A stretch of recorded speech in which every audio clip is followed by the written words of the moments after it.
అందశ్రీ చనిపోవడం ముఖ్యంగా నాకు వ్యక్తిగతంగా పరిచయం.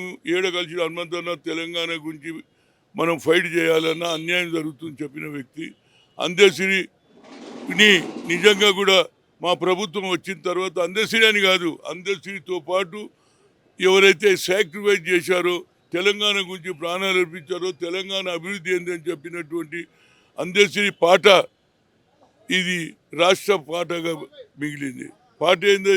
జై తెలంగాణ, జై జై తెలంగాణ అనేది ప్రతి ఒక్కరు కూడా రాష్ట్ర ప్రభుత్వం ఏది కార్యక్రమం చేసే ముందు ఈ పాట. అదేవిధంగా నేషనల్ సాంగ్ జనగణ మన అధినాయక, అది నేషనల్ సాంగ్.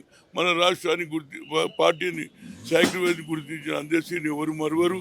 తప్పనిసరిగా మా ముఖ్యమంత్రి గారికి కోరుతా, అయ్యా అన్నీ చేసినావు, పాట రాయించినావు, అందశ్రీ చనిపోయిండు, కానీ అందశ్రీ వచ్చే తరం వరకు తెలియాలంటే ఎట్లా తెలియాలి?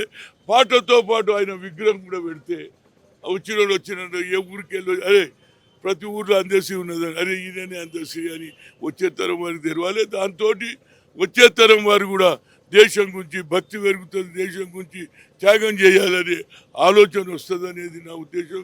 ఏదైనా నా మంచి మిత్రుడు చనిపోవడం నాకు చాలా బాధాకరం.